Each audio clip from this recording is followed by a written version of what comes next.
Morning, everyone. Morning, everyone. It's Saturday morning, and where are you? You are here with us at JMMB Elevate 3.0. So, welcome. Welcome to JMMB Elevate 3.0 Day 2. Big up to everybody who was here last night, and big up to everybody who is here for the first time for this Elevate 3.0, because at least you're here to learn, to grow, to ignite your passion.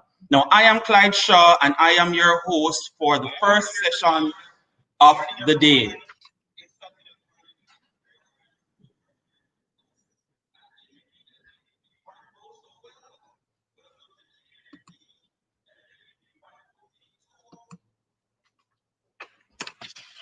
Sorry about that, guys. As usual, you know that it's kind of normal for us to have some teething pains when we start out, especially using technology. And guess what? This is our first virtual Elevate, but it's not our first Elevate, and that's why it's actually called JMMB Elevate 3.0. So this is our third staging, but we had to evolve because of 2020 and all the wonderful things that happened in 2020. So this is our third staging of this event. Our goal is to help you to get and stay on track to accomplishing your financial goals.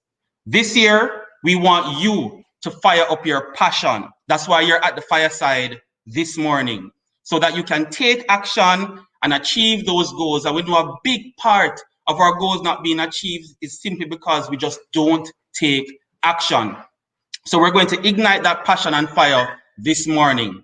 But before jumping into the presentations, I would like to encourage you to stay engaged throughout the day by showing each speaker some love. You may do this by using the clapping feature and leaving comments and questions in the chat. We'll do our very best to get through all the questions, well, as many as the questions as possible and comments, but smash that clap button. Let them know that you're engaged and that you appreciate what they're saying. Make your notes, impact and change your life. You can also post to your social media platforms any knowledge nuggets, any bits of information that really impact you as the day progresses. You receive from our panelists this morning. Just remember to use hashtag JMMB Elevate. That is hashtag JMMB Elevate. And you can also use hashtag JMMB Goal Getter, because Goal Getter Live was going on all year. Last year, JMMB did turn up the thing. The marketing team is on another level. You know it go already. So JMMB Goal Getter is also a hashtag that you can use. We also need to big up our sponsors. We have quite a few sponsors. You can check it out right there in the app that you're using right now. You can actually, there's a virtual expo going on. So you can click on the virtual expo and you'll see the different sponsors there. But let me just shout them out because they're so awesome and they're here with us. Adam and Eve Spa, Center Yourself, and that's Center Yourself, that has an S and a C at the beginning. So Center Yourself, Brescia, M10 Bar and Grill. These are our sponsors. You can check them out in the virtual expo that we have there. The link is right there in the app that you're using right now. So big up yourself to all our sponsors. Special announcements that we have here for you now is that guess what? We want to take a little time to kind of shout out all of you persons, everybody who took the time to complete our pre-event feedback and survey questionnaire. As promised, we have randomly selected 10 persons, 10 of you who randomly, completely random, it wasn't who did it first, who did it last, it's randomly selected. So we have 10 persons who completed the survey who will be getting Amazon e-gift vouchers valued at $20 each. And it's not 20 Jamaican dollars, it's actually 20 US dollars. We can buy some stuff on Amazon with that, right? We will announce the winners today at the end of this session. So, if you completed it, be prepared that, something is coming for you, might be coming for you. Also, there will be opportunities to win prizes from our sponsors. So I have a few prizes here. I actually wanted to give away 3 million prizes, but I was told not to. I was told only to give away 2, 4, 6 prizes. But that's just me. If you stay here for the whole day, there are more prizes to be given away as the day progresses. So I have gifts from Adam and Eve Spa, M10, Center Yourself, and Brescia. And I heard from a little birdie that there's a Brescia bag. I know Brescia does, leather items. There's a Brescia bag that will be available, not from me though. That's later in the day. A big prize that we'll be giving away later in the day. So I have some gifts that I'll be giving away at the end of this session. So hang around. You have a lot to get. Great information, prizes. I won't say surprises because that's pretty cliche, but prizes and surprises. And thank you so much for being here. So let's jump into our presentation for the morning. When we reflect on the year we had in 2020, it is fitting that our topic this morning is take action and replace fear. Take action. A big reason we do not move, we do not take action, we do not start to head in the direction that we actually want to head in is because we are fearful for some reason or other. I won't go into it. Our panelists, our awesome panelists, will actually run through that for you. Last year was a trying year for us all. We're going to talk to 3 amazing persons who will inspire you to thrive and accomplish your goals, even amidst all the uncertainties that are happening in the world right now. So let's welcome, I want you to start smashing that clap button right now. Tap, tap, tap, tap, tap, tap, tap, which means clap, clap, clap, clap, clap, clap, clap. Let's welcome Terri-Karelle Reid, who is a national hero. I'm just kidding. But Terri-Karelle Reid, who's a speaker and online brand strategist, and you may have seen her outside your home, inside your home, somewhere around the place. She's everywhere. Give Terry some claps for me. Tap that clap button for me. Big up yourself, Terry. It's so awesome. Hi, Clyde. You made me sound like a stalker, but it's good to be here. Thank you. Awesome. Great seeing you, my sister. We also have Lisandra Rickards, who is the founder of Soul Career. Hi, Lizzie. I don't mind if I call you Lizzie, Lisandra. Okay. Yeah, man. So Lizzie, well, I won't go into who Lizzie is. I'm going to allow Lizzie to that in a little bit. And then we also have somebody who really should be a national hero for all of the amazing times he has given us via his many, many parties. We have Scott Dunn. Dunn.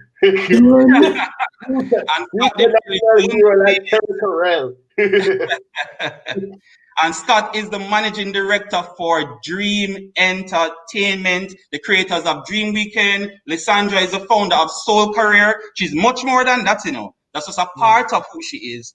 And we also, and like I said, Terry, we know Terry. You saw Terry this morning in the supermarket. You saw Terry on TV last night. So you know Terry. All right. So hi guys. Hi. Hi. You see how energized I am at 10 o'clock in the morning, right? It's a good look. It's JMMB. I mean, this is what we've come to expect from you, Clyde. Exactly. They would have given me a letter to leave if I was not like this morning. So, but it's great being here with you guys. I have a game show for you. I'm just kidding. I have some questions that I needed to answer that will help the persons who are here with us. A bunch of persons who took the time out of their weekends to come and hang out with the 3 of you this morning because they really want to ignite their passion to pivot. Just for some of them, they just want to get up and move. Many persons have been sitting on ideas for years and years and years. And I think there's no better year, no better day, no better time than now to move forward. Good to go? Good to go. Good to go. All right, I want to bless up everybody also who is actually here. I saw so many comments coming in already in the chat. I cannot get to everybody in the chat because it's enough for uno. So it's literally enough for uno. But I want to bless up all of uno in there. And I will try my best to touch on some of the comments, some of the questions as we progress. So I'm going to ask you now to fill some questions from me. Now we're asking these questions so that certain things can come out, certain nuggets can come out. We can drop some positive bombs on people this morning that can really ignite their passions. So I'm going to start, Scott. You're the only guy, well, I'm a guy, but on the panel, you are the soul man here. So I'm going to go against the grain. I'm actually going to start with Scott. Today we have a global audience. People from all over the world are here with us this morning. They may not necessarily know who you are, Scott. You work behind the scenes quite a bit, but you do quite a few things that we all see. So let's learn a little bit about you. Can you share with us briefly who you are and what industry you operate in? Okay, well, I'm Scott Dunn. As you said before, I'm the managing director for Dream Entertainment, which is, I guess, what I'm mostly known for. So we are in the live events business, predominantly music festivals and carnivals, which obviously is, a very hard hit industry right now. But lesser known, I also have a microfinance business. So I'm in that industry as well. And I also do consulting for an insurance broker. So I'm in 3 different industries, really. All right. We'll also need to learn how you find hours in the day. That what planet you live on that has 48 hours per day. How you balance all of that.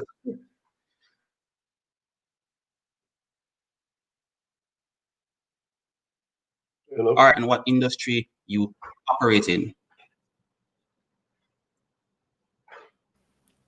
Sure. Thanks, Clyde. Thanks, JMMB, for having me. So I'm Lisandra, Rickards, founder and CEO of Soul Career. We create online training and development programs for professionals and entrepreneurs. So we're in the online training and development industry, but most people would know me as the former CEO of the Richard Branson Center of Entrepreneurship, which is based here in Kingston, Jamaica as well. I decided to leave my good corporate job end of 2019 and launched my own company, and boom, pandemic hit me right as I did that, made that decision. So I'm looking forward to sharing my stories with you today, Clyde.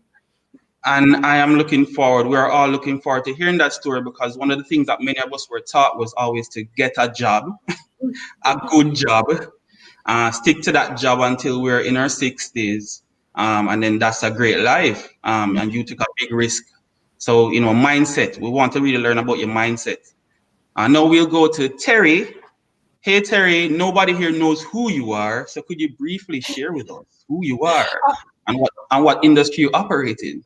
All right. Thank you, Clyde. Thank you to the JMMB family and for everyone who's watching and took your Saturday morning to be with us. Thank you very much. It's an honor to be with these superstars, Scott and Lisandra. For those of you who do not know, I am a veterinarian turned media personality, event host, TV presenter, speaker, blogger, and I most recently became a podcaster launching Redirection with Terri-Karelle last year in 2020. And for many people who know my story, my passion and my dream was to become a veterinarian, and life just had so many other avenues and channels for me. So I'm really happy to also share my story. So I guess I am in the entertainment, media, and communications industry.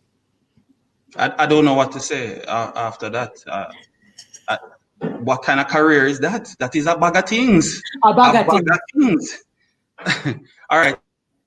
So, but I'm gonna let Scott know. So Scott, because of the area that you work in, last year when you heard about what was coming and how the world was going to change, you had to be making phone calls, sending emails, sending WhatsApp messages, to immediately figure out how you're going to evolve your businesses. So, how has that shift, specifically related to the global pandemic, impacted the way you think and how you do things? And really what I'm asking is, how have you pivoted and define pivoting for the persons who are here? And let me just say before you start, for everybody here, even if you don't have a business, remember pivoting is something that you can do just the same. So it's not for only persons who have businesses. It's just persons generally, professionals, persons trying to change their lives.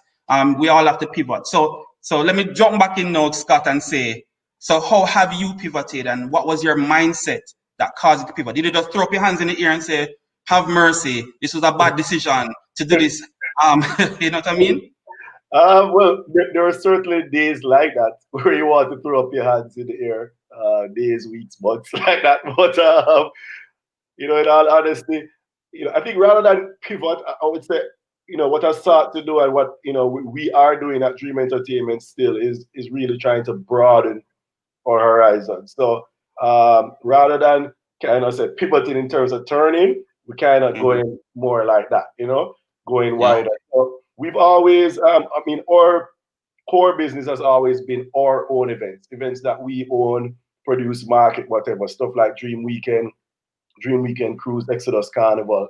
But what was always, I guess, a a business that was on the side was that we always had corporate clients, people that we did events for, we did some marketing for some clients, we managed social media for some clients, and that's really been, what we're doing now, kind of focusing more on those businesses, trying to, go out and get more client work, and then also, look into where opportunities maybe to do something closer to what we normally do. So I'm actually in a hotel room in Miami. We had an event in Miami last night. So I'm like operating on just a couple hours sleep. So when I start to mumble and fumble around, you'll know why. But yeah, so we realize we can't do anything in Jamaica right now. Florida is a lot more liberal right now in terms of their approach to the event. So we had an Exodus event in Miami. So the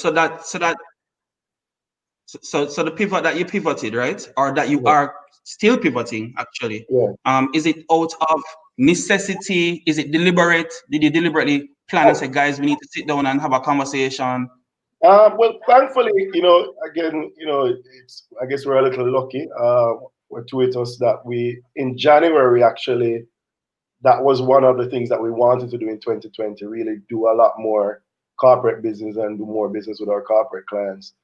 So thankfully, we already had 2.5 months of focusing on that. So that made it a little bit easier in terms of going into that stuff. But I said the reality, it is necessity. I mean, we have employees that we're still paying. We have 3 locations that we pay rent at. We have an office, we have the Exodus showroom, and we have a storeroom. We have accountants to pay, lawyers to pay, taxes to pay. So, we got to pay the bills somehow. Yeah. All right. Lizzie, I'm actually going to jump to Terri because I have a specific question for you as it relates to this. So, Terri, how has it impacted you? Obviously, you are also an event host. That's a big part of what you do. A part of what you do. But there are other. I'm sure it has impacted the other business lines that you have. So how have you pivoted, and how has your mindset shifted? All right. I think pivoted is one of the words that we wish we could throw away in the year 2020, right? We've heard the word so much. For me, I'll be very honest with you. I was impacted just like how Scott is speaking about, because I reside in the entertainment, the media industry, and as a live host, an event host, that requires the gatherings, the large gatherings of people. We're talking about launches and seminars and conferences and awards gala. And honestly, I think a lot of us started off saying 2020 was our year. Remember the hashtag 2020 vision? And it was going to be probably my best year as a live host. I was already booked for like Dominican Republic, Bahamas, Barbados, Paris, to host these amazing events. And when we got hit in March, I literally saw my calendar and all my events just poof, they disappeared. And I was like, what am I going to do? What am I going to do? And I think a lot of persons felt that way. But here is where I will say that I didn't pivot necessarily, but you kind of pull different levers. And I think what I did was I tweaked a little bit of what I did. My mindset, because of what I've been through my life, has always been one of adjust and adapt. Adjust and adapt. And so I'm never, ever very fixed in my mindset to say, well, I'm just going to throw up my hands and give up on everything. I literally start to think of, all right, how can this work for me? So in the first 5 months, what I did was I launched my own website. I sat down, I designed, and I planned my own website because my mind is already telling me this is going to be temporary. I need to start planning for when we come out of the crisis. What would I have added to my brand collateral? So I was still investing. Imagine me with my bright self, paying a coach to take me through so I could build my own website, and I was still investing in myself. But what I realized is since the events weren't happening, my speaker portfolio grew. And this is where you kind of realize that you can't put all your eggs in one basket. And I think this needs to be things that people look forward for 2021. Because I am mostly an event host, but corporate would always call me to do events as a speaker. what started to happen was with employees, down and not really knowing what to do, companies started reaching out, asking if I could come in and help with personal development and how to deal with crises and adapting and adjusting. So my speaker portfolio went up actually, and then afterwards, live events started happening virtually, and then my event host just picked back up. So for me, it was just kind of balancing the different strengths that I had and knowing which one to pull back on and which one to use. Okay, awesome. We're going to jump into that some more, but that's just a taste. Now, Lizzie, I have the same question for you, but what I'm adding to that is I know that you coach quite a few. You coach startups, you coach scale-ups. You see that I researched there, right? So you coach scale-ups. So in addition to how you have adapted, what's the term that Terri used a while ago? She used pivot. She used adapted, right? So how have you adapted? Adjust and adapt. Guys, you need to post that one on Twitter. You hear? Adjust and adapt. You got it here at JMMB Elevate 3.0. So how have you adjusted and adapted your own business? And what has the advice been to some of these businesses that you coach? Yeah, great question. So my pivot, my big career pivot actually happened in December 2019, right? A few months before the pandemic. And I chose to do that pivot at that time because I had found this career that was such a match for my personality and lit me up from the inside out. So a lot of people came to me for business coaching, as you mentioned, Clyde, scale-ups, starting with startups and then moving to scale-ups. And then a lot of people were coming to me saying, I want to find a career that matches my personality the way that you did. How can I do that? And so I knew I had a lot to give to the world. And I had learned so much about myself and running an organization at the Branson Center. And I wanted to do it for myself. So my pivot really happened in January 2020. My decision at that time was to raise funding for myself. And I want to get into why I made that decision a little later, Clyde, but it comes back to what is your appetite for risk? And for me, I knew that I'm a strategist and I would have to learn how to grow sales in my business myself. And I wanted the bandwidth to be able to do that without having that fight for every dollar, hustle mentality. I wanted, because of where the role I was coming out of, I wanted to have that breathing room. And so I raised 6 figures in funding, and that was happening January, February, March, and April. It took me 6 months. So I actually started November 2019 to raise funding. So I was raising funding right as the pandemic hit. So what did that do? Well, the people that stepped forward were like, and so I had to think about valuation. So they were like, well, pandemic hit, so your business won't be valued as high anymore. So you have to cut the valuation and you have to do this and you have to do that. And so some investors left. So I was finding new investors to replace them. I was working on my valuation and I was freaking out. I think I spent the first 4 months of 2020 in anxiety. Like, did I just leave my good job to like end up in financial ruin as an entrepreneur, right? But to my main investors' credit, they stuck with me. They were like, Lisandra, we believe in you. Once we give our word, we're not backing out. And we know what you're capable of. And so we're still going to back you at a different valuation, slightly different. But so they came on board and the money hit the bank account in May 1, 2020. So 4 months of, what am I going to do? And then I got the funding. And then after that, now I had to learn how to sell in an online business, which is sales funnels, ads, etc. I didn't know that. I'm a strategist. I'm not a salesperson. And there was a lot of pivoting involved in that for the second half of 2020. It almost sounds like a video game that everybody was playing. But that said, when you realize what was happening and it would have affected the funding that you could probably get, taking such a big risk, was there any fear? And this is my new question. My question that I'll be throwing out to everybody is: fear is real for sure. Fear is a real thing. For many of us, we experience fear, but it's how we deal with fear. So fear of failure often keeps many of us, I have no data, I want to say most of us, from trying new things. Did you and do you experience fear, and how do you approach fear? So I'm going to start with Lizzie, because Lizzie kind of mentioned taking that risk and what happened on May when the money hit the account. But before the money hit the account, was there fear? Oh, God. Yes. Okay, so my fear shows up as anxiety, which for me feels like heart racing, insomnia, can't sleep, hair start falling out, can't eat properly. That's what my fear shows up as. The first time I experienced that level of fear was making the decision to leave my good corporate job that I loved, right? So leading up to, I had to give 6 months notice to my board of directors. So leading up to that, I felt a lot of fear. And after I gave the 6 months notice, I cried for 3 months straight because I had a lot of grief of leaving this company that I was with for 7 years. That was a part of my identity, right?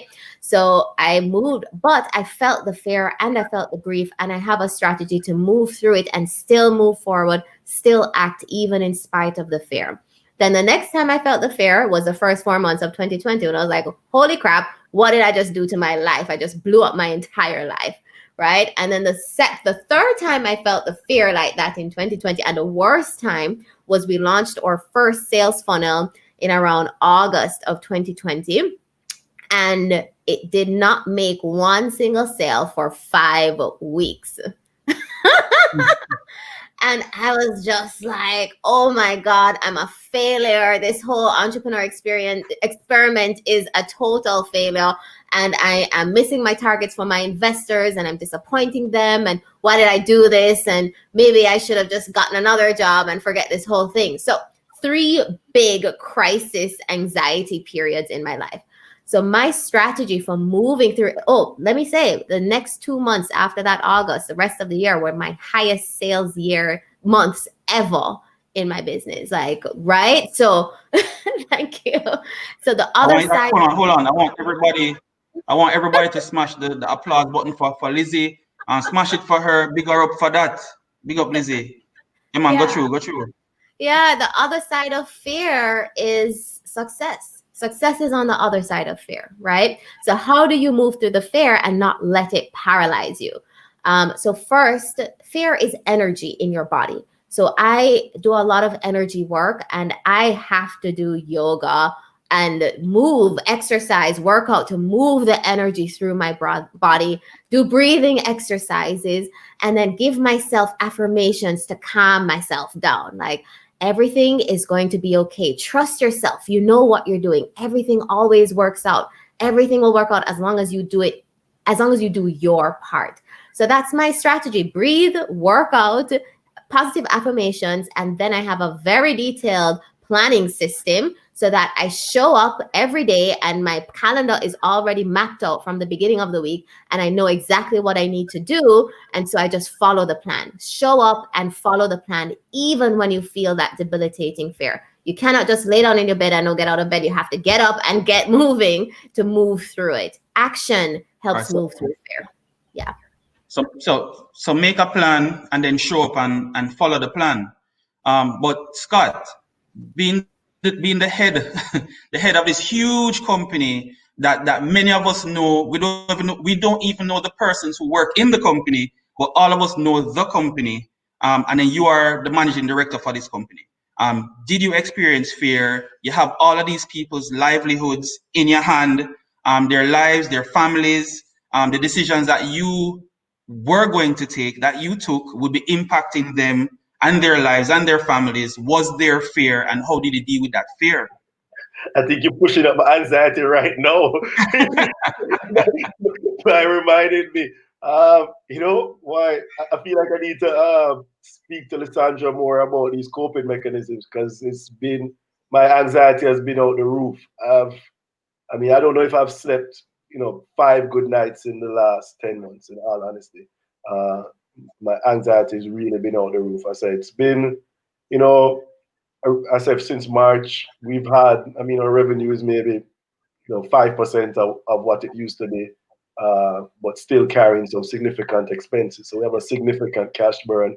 So I have, founding partners in the business. I have 10 partners, and then we also have an institutional investor who came on not long before the pandemic either. So, again, like Lisandra, I have people who are investing in us who we feel a little cute, you feel a little guilty about, not living up to their expectations, despite knowing deep down that, there's really not much you can do about it, other than just keep grinding. But I say, lots of every time I have to present to my board, I feel I say almost guilty, to report the kind of numbers that we're reporting.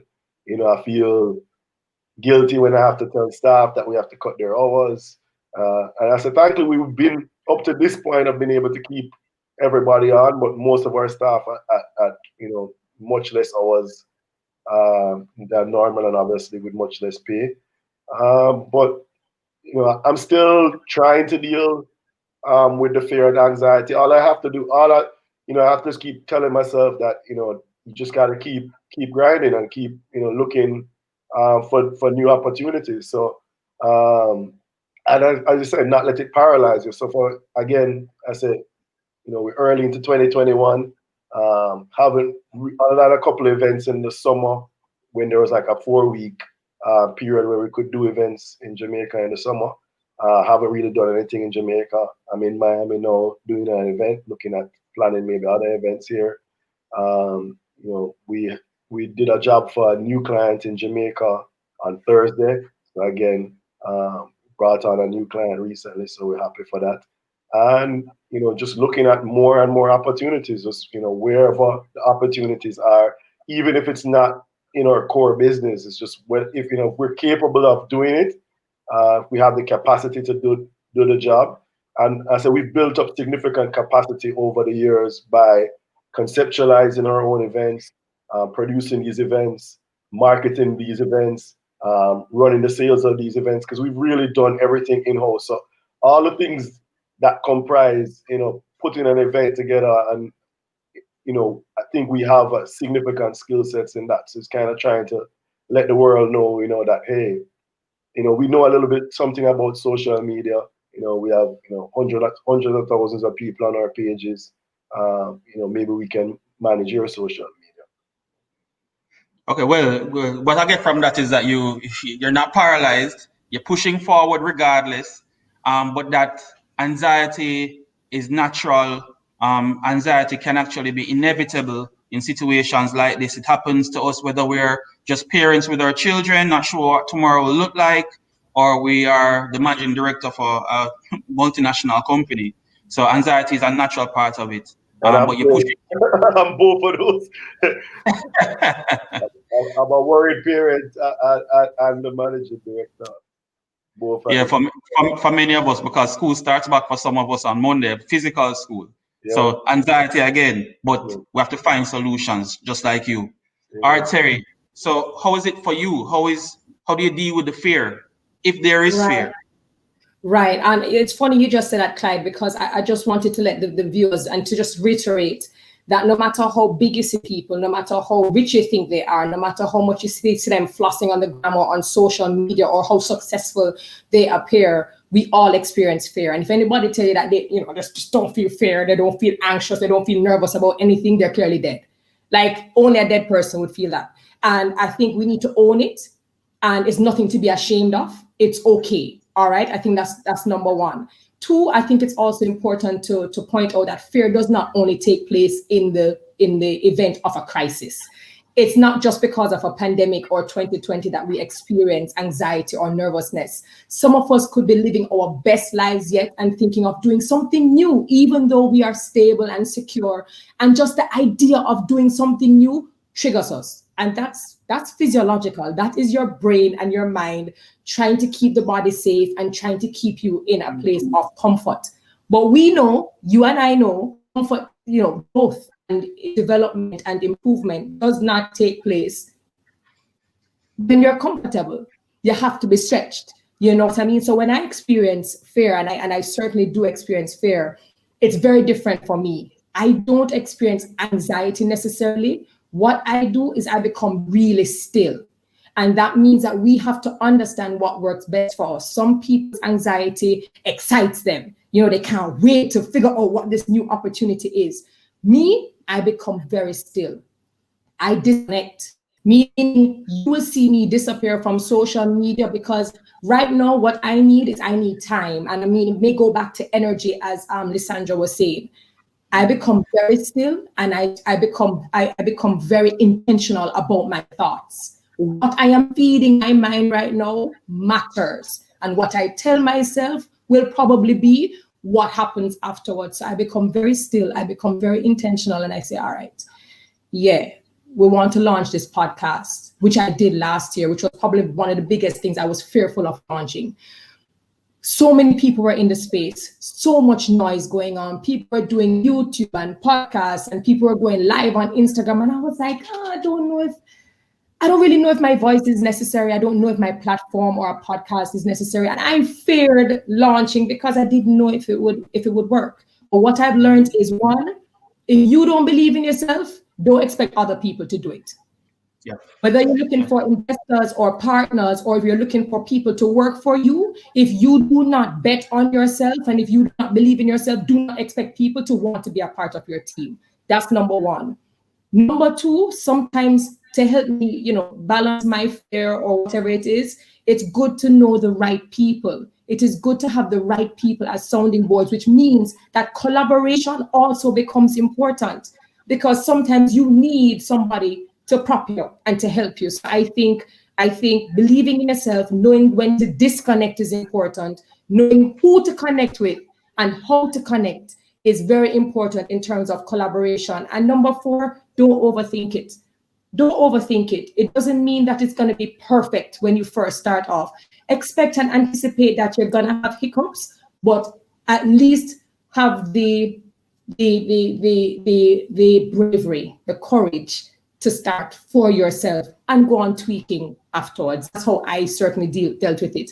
And so now I have Reid with Terri-Karelle, and I have listeners all over the world who are grateful. And if I had stuck to my fear and my thoughts, it never would have been produced in the first place.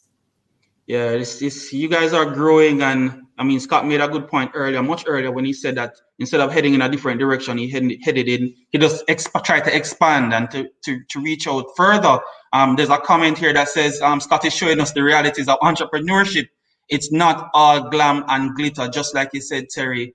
Persons will see you all and think, hey, it's easy. You guys are not afraid. You guys are fine. You guys wake up in the morning and everything is okay. When everything is on your mind when you go to bed, everything is on your mind when you wake up in the morning. Plus, you have regular lives because you're actually real live people with families and all, right? And Clyde, hold on. If I could just add to that, I think a lot of the times we go into ourselves a lot and we fear the failure and how we will look and how we will be received. And something that has helped me, and I don't know if it is with Lisandra and Scott as well, is we understand that people's dreams are tied to us, a lot of us. We have the ability to impact people's lives. You might save somebody's life, you might save somebody's career, you might save someone's marriage or family situation just by showing up. And so what I tend to do is I try to think of, okay, who can I help and how can I better serve my community? So when I start to look more of outside, who I can help versus how I will look, I think it definitely helps to put a lot of things in perspective for me. All right, Scott, I'm going to jump back to you with that.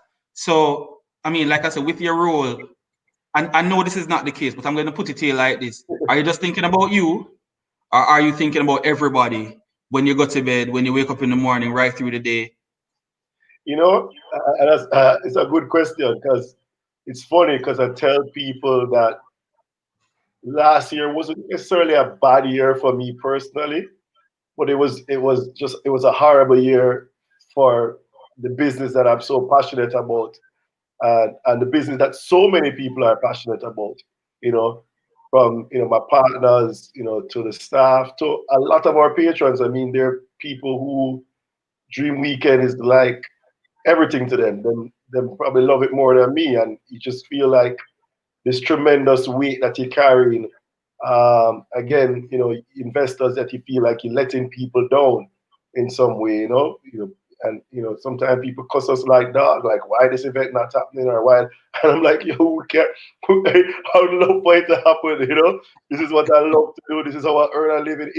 These things not happening is affecting me seriously, but you just have to, I say, you have to come back, center yourself, come back to reality and understand that, you can't do everything. But, as Terry said, you got to keep showing up, though. You have to keep showing up and you have to keep giving it your all. And that's all I do, I said, day and night, that's all I'm thinking about, how to make things better. I know I'm not going to make things perfect overnight, but, trying to make things better.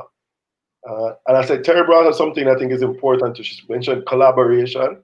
I think that's one of the things I've learned is even more important. Communication and collaboration. So, and I mean, we used to do that a lot with, various partners and suppliers and sponsors and that type of stuff. But what I'm doing it more now is with my competitors. I spend a lot of time communicating with my competitors and working on ways to collaborate because we're all in this hellhole together right now. So we can all be stupid and keep going after each other's throats when we're all, at the bottom of the hole, or we can try and help each other out. And so that's been one of the big things I've done, in the carnival space with the other bands that operate in Jamaica. I spend a lot of time speaking with them. The event that I said that we just did in Miami was a collaboration with another festival owner, BRT Weekend, who we've actually had issues with them in the past, but we just had to set it aside and say, hey, it's time to man up, for want of a better term, Yeah. and let's help each other. And I said, I mean, knock on wood, the event last night was a tremendous success. I said, I hope there'll be other opportunities to collaborate with those guys and other people that we're competing with, because I say, it's easier to figure it out together than That by itself. Yeah. Lizzie, is it the same for you though? Do you, I mean, even outside of your investors, are there other persons depending on you? That is that at the forefront of your mind, or is your bank account at the forefront of your mind? I know it's not, but I'm just asking it that way. Yeah. Of course, no. My clients.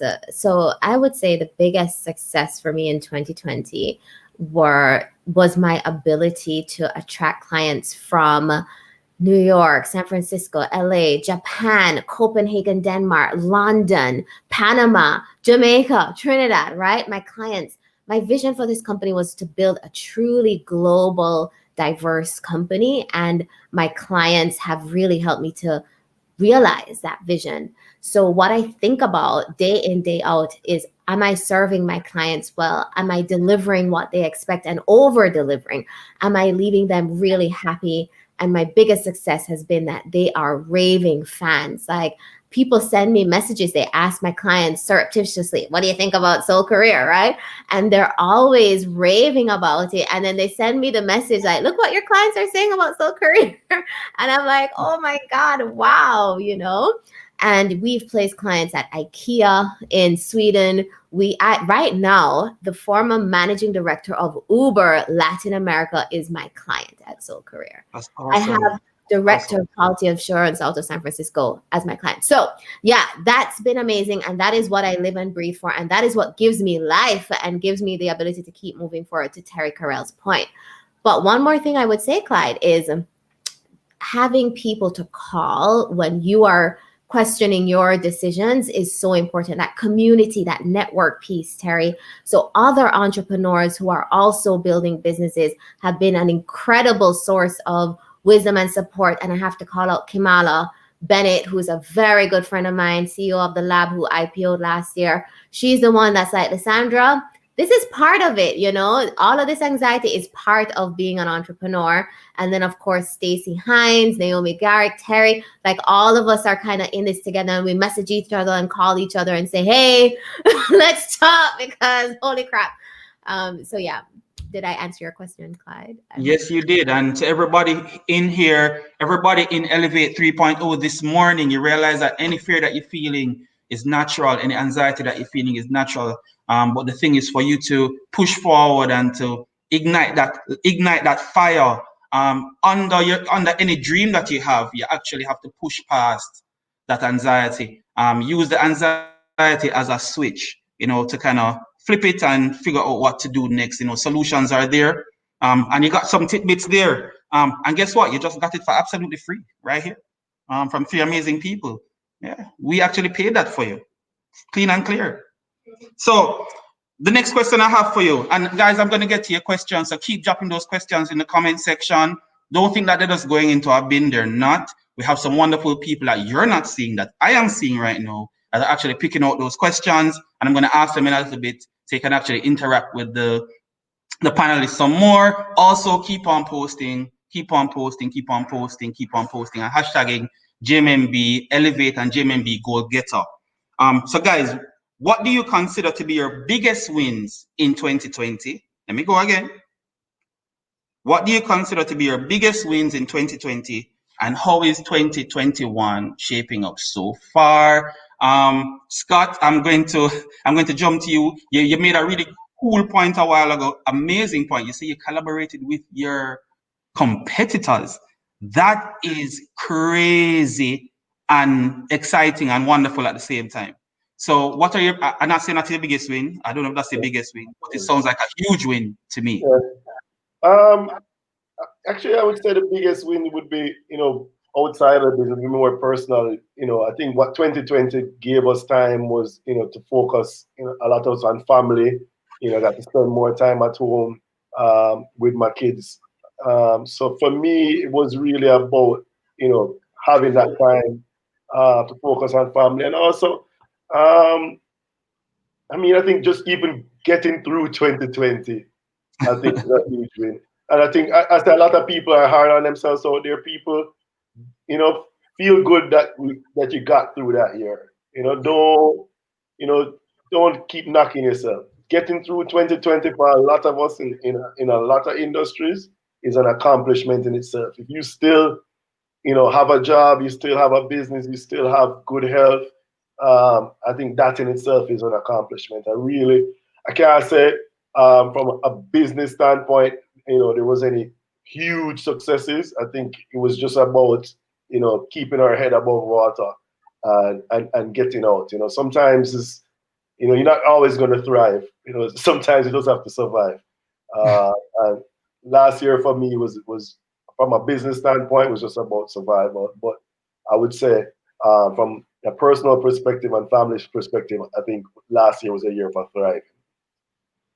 Amazing. Lizzie, how was it for you? What were your biggest wins in 2020? So for Scott, don't take it for granted, surviving, having a business like yours survive a year like 2020. This is a year that will be taught in books long after we're gone from Earth, and people will be like, that didn't happen in real life. Horror books. In horror books. So Lizzie, how was it for you though? How was 2020 for you, and how is 2021 shaping up? Yeah. So in the business, of course, that vision of having those global clients come to life was really amazing. And they would say things like, I came in thinking I'd find my career and I found myself instead. So hearing feedback like that is just mind blowing, that I created something that people respond like that too. Outside of that, becoming an entrepreneur myself, having taught business and business principles to literally thousands of entrepreneurs. Our online platform that we built at the Branson Center had 3,000 entrepreneurs on it. And then doing it myself and living the lifestyle that I dreamed of. I visioned a life that was location independent, with an online business that supports me, with clients that were raving fans, and reaching more people around the world, and bringing that to life and doing it on my own accord, on my own brand. Yet 2 days ago, I got the notice that we had gotten the Soul Career trademark in the US as well as in Jamaica and we're going global with it as well. So that was we own the name now, Soul Career, right? Which is huge. And I can't believe my little idea that I had on a piece of paper became this thing, right? Wow. So yeah, that would definitely be. For 2021, so my strategy for 2020 was one product, one sales funnel, 1 year, right? Just to really learn the online space. This year, I know what I'm doing. I feel a lot more confident. And so I have the bandwidth to put out more programs. So the next program is going to be Soul Career Entrepreneur. Very high demand. People have been clamoring for it. It's coming out. And then I'm also going to do corporate learning and development programs as well this year. So. Oh, awesome. This is going to be a crazy good year for you. Guys, again, drop some applause for her. Smash that applause button. Terri, we kind of see what 2020 was like to the for you. People. I don't think I want nothing after Lisandra. Yo, by the way, big ups. I'm sorry, Kate. Go ahead, ask your question.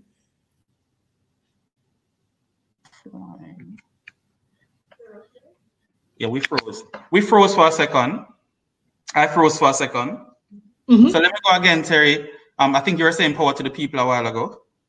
Power to the people and power to Lisandra. Like that's awesome. Again, Lisandra it's is okay to bigger people. Mm-hmm. Yeah, she's leveling up. All right, so 2020, you kind of gave us a rundown of what 2020 was like for you, but what were your biggest wins? Scott kind of dropped something out of left field, something that many of us take for granted, getting to spend more time with your family, getting closer to your children. It was like that for me too. I realized that I really was only seeing them in the morning and at night. That's what 2020 taught me. So I seen them now right through the day. What was it for you? What were the biggest successes? Okay, thank you for the question. And again, I always like to preface it because we have so many different people from so many different places and backgrounds at different stages who are watching.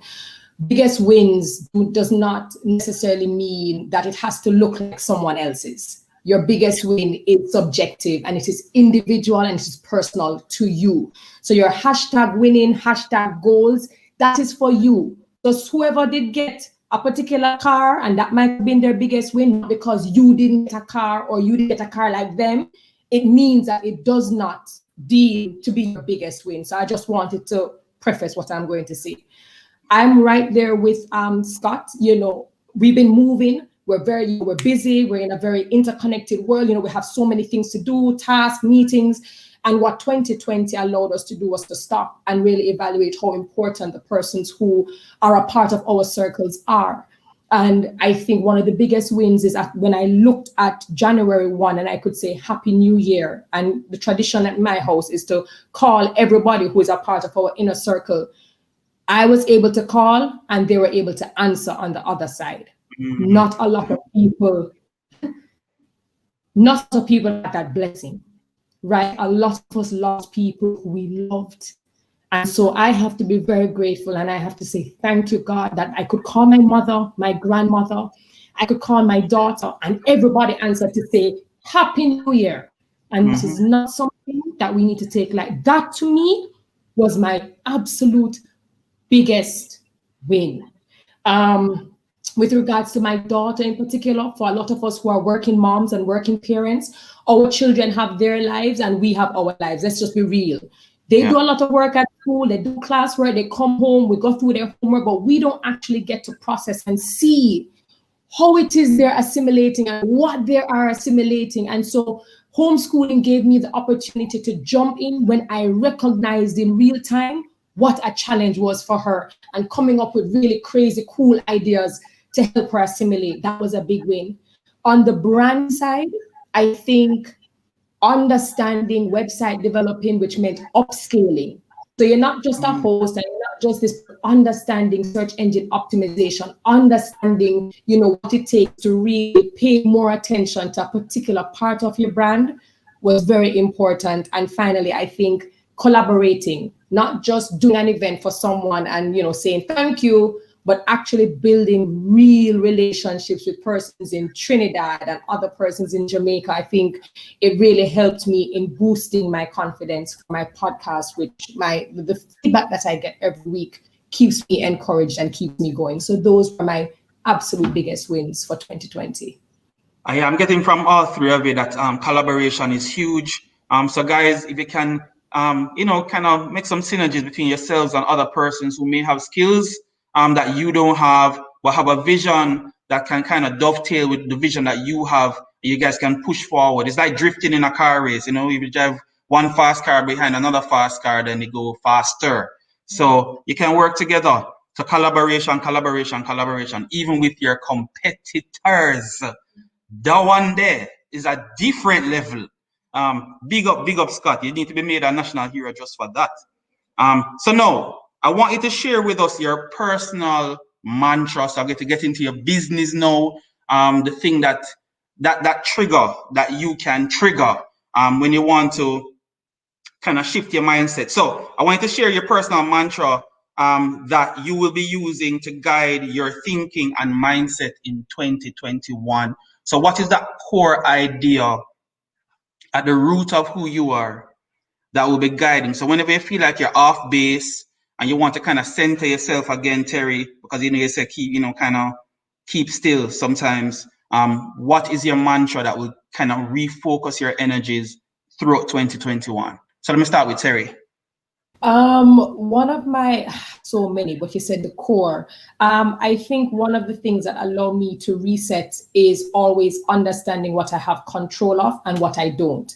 And this is not even just for 2021, but this is just in general. I think a lot of us find ourselves at the bottom of barrels and feeling really bad and, being hard on ourselves because a lot of the times we try to fix and control things that really we don't have the power to do.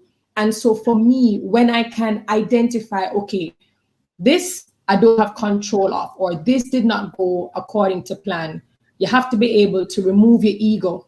Yeah, you have to be able to have uncomfortable conversations with yourself, and you have to assess whether you were the problem or whether something else was the problem. And after you do that, you try your best to figure out what you can learn from it. So failure is feedback. Not getting the right response is feedback, and that is what we should take it for what it is. So for me, it's just all of those things coming together. So it's identifying what you have control of and what you don't, and understand what you do have control of. How do we reset? How do we reassess? And how do we acknowledge whether we were at fault? Apologize if we have to. People do not like to apologize. Sometimes you have to apologize when you've done something wrong, and then you move on from it. And everything that happens, good and the bad, it's a lesson to be learned. Amen to that. Lizzie, I know that you say you do yoga to help to center yourself, but when you're doing yoga though, is your mind completely empty, or is there a mantra? Is there something, some guiding thought that is helping you to recenter? Yeah. So yoga helps me to calm my thoughts down, right? So it's a first step to just getting the anxious cycle of thinking to calm down. But I have an intention for 2021, and I have a mantra that I use when things start spiraling for me mentally, right? So my intention for 2021 is effortless abundance. Right. So I work hard, but I love my work and I want it to feel over time more and more effortless. So I am effortlessly abundant in wealth and in love. That's my intention for 2021. But my mantra to keep my mind from spiraling is everything is going to work out. It always does. And I trust myself to make the decisions to help it work out. Right. So that's the affirmation for me. Okay. All right, Scott. Do you have a mantra? Even if it's not a legit mantra, is there a thought process for you? And what is going to keep you focused throughout 2021? There's definitely a thought process to it. So again, come back to the collaborate. So it's really around, for me, it's around, communicating and collaborating, but with a aim to finding the opportunities where they lie. So for us, I said, the field has shifted tremendously for us and in our industry, and where the opportunities normally are. And I said, you have to appreciate, I've been doing events since 1994. So I don't know, I can't even count how many that is. That's what, 27 years? No?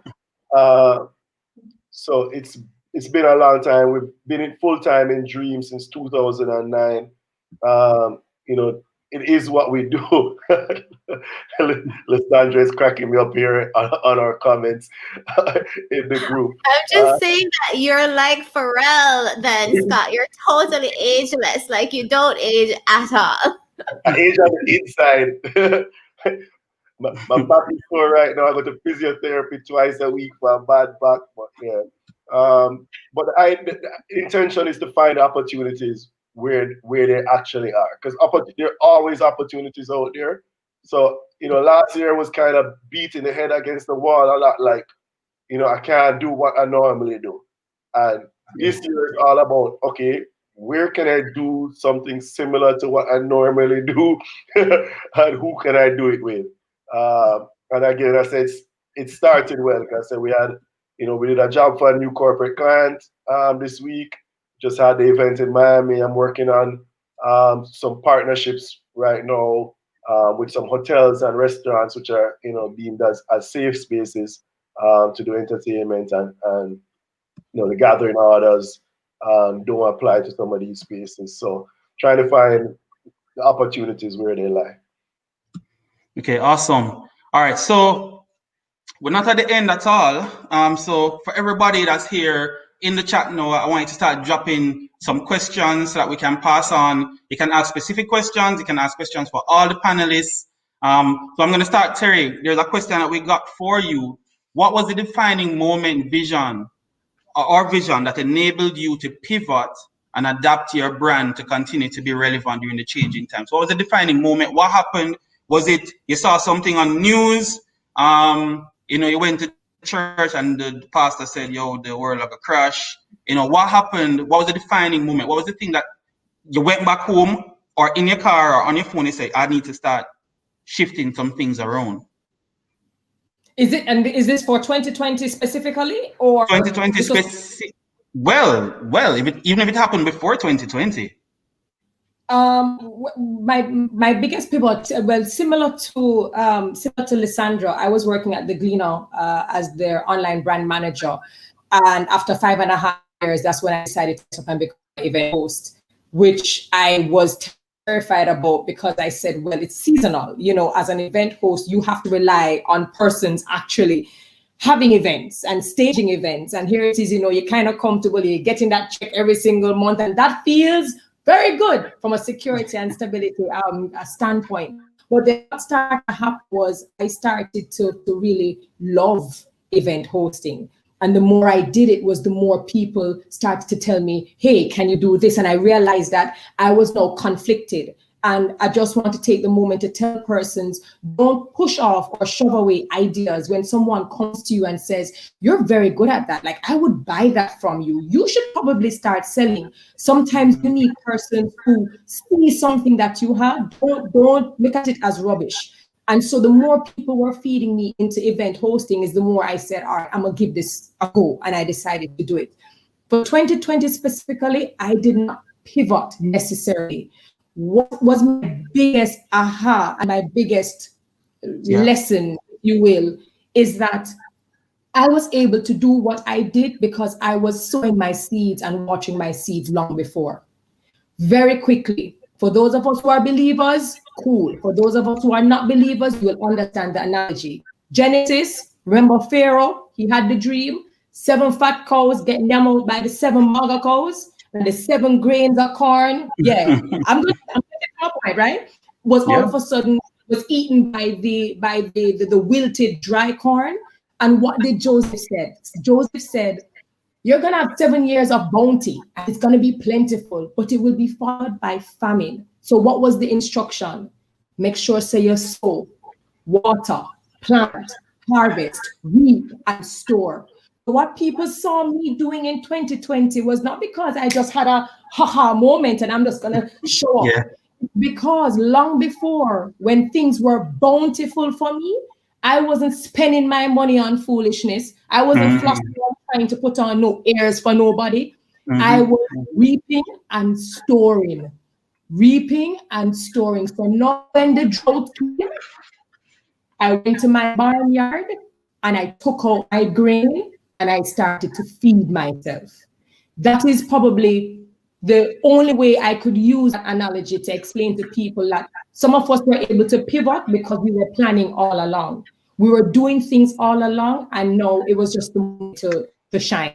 So that's my honest answer. All right, thank you. All right, guess what now?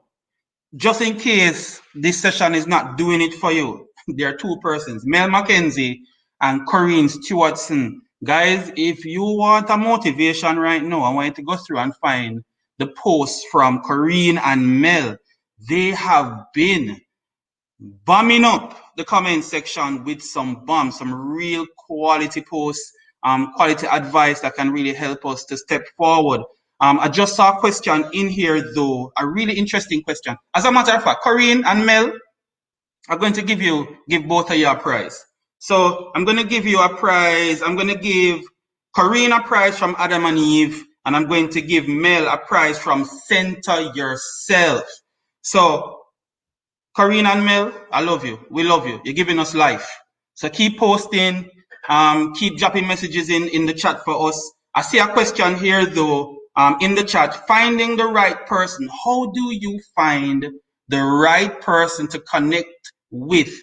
I'm going to throw that question to Scott. Scott, based on the industry that you work with, you have to always be connecting with persons. Yeah. How do you know? How do you know who you need to connect to? Where do you start? You just take the direction, just flip it open to the industry that you want. What do you do? Well, let me take you back in time to the start of a dream, because that's always, to me, is an interesting story. So it's 11 founders in the business, right? And, everybody was like, that it would never work. Egos are going to get in the way. We'd never get along for long. And what I've told people why we're still around is, although we're very different people, 11 of us, very different. What we have is a common vision. We saw a space there. We believe that this event tourism space, which is kind of really how we position ourselves as a event tourism company and bringing foreigners to the shores of Jamaica. We saw that opportunity. We looked at places like Las Vegas, New Orleans, South Beach, Ibiza in Spain, and was like, these places don't have anything on Jamaica. And if millions of tourists will go there to go to events and to be entertained, go to nightclubs, then why wouldn't they do that in Jamaica, who actually has a culture built around music and entertainment? I think that the common vision is what's important, and then you want to find people with different skill sets. So again, you look at the guys in Dream. You have people, like PP is an engineer by profession. Salah come from a brand manager background. Ron has an IT degree. It's just all these different skill sets. People with from total different industries, different backgrounds, but coming together with a common vision, and then just respect. And then I guess that's something else that's going to hold it together as well. That you're going to disagree, but you have to have people that you're going to respect their opinion no matter what. Honestly, we've never really had any big arguments, any big falling out in 12 years of business, because we respect each other, and we know at the end of the day that we're all steering in the same direction. We might want to get there in different ways, but we all want to get to the same place. So that's it for me. All right, thanks, man. There's a question here, and I'm going to throw this one to you, Lizzie. It's from Kimona Wickham, and Kimona asks, what advice do you give to an introvert that has exciting ideas but is unable to speak to strangers? Yeah, I'm laughing at Terry because we had a big back and forth in Instagram DMs about psychometrics a couple weeks ago, a couple months ago, Terry. So I am kind of known as a psychometrics queen, where I highly recommend taking a lot of different psychometric tests, assessments to really get to know who you are. And then you make your plan and you take your actions on the basis of who you really are inside, not who you think you should be or who your parents want you to be or who society tells you to be, right? So if I had followed society, I would be in finance still, okay? So for introverts, so that brings me back to introverts versus extroverts. Terri-Karelle, let me start with a story. Terri-Karelle claims that she is an introvert. Right? She made this I did the test to prove it. Continue. She made this big proclamation on Instagram that she's an introvert. And then I messaged her. I'm like, Terri-Karelle, there is no way you are an introvert. You are the definition of an extrovert, right? So this is a great question because introversion and extroversion can show up in completely different ways. And people who present in one way may not be internally who you think they are. For example, Richard Branson is an introvert, and yet he puts on a persona, dons someone who is on TV, he's doing these huge things, he has this big personality, but if you meet him, he's more reserved, he's more quiet, etc.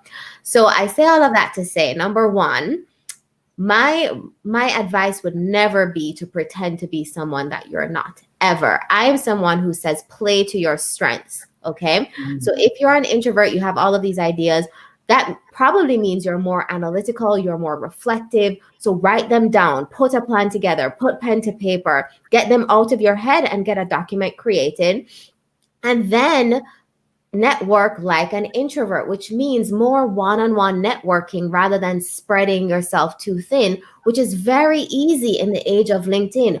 All you have to do is go on LinkedIn, go to the company page, for example, JMMB, click on someone who's profile. So go to people on the company page and you will see everybody on LinkedIn who works for that company. Click on somebody who has a nice face, like Carrie-Ann Stimson. Click on her and just send her a little message. Hi, Carrie-Ann, I saw you on Elevate 3.0. I would love to talk to you about my plan for da-da-da-da. And just one-on-one, create relationships and deposit money in that bank account of building a relationship. Don't give an ask up front. And then as you build a relationship over time, then you can withdraw and have an ask from that relationship. So that's what I recommend for introverts who don't want to go too far and wide when they're putting their plans into action. All right.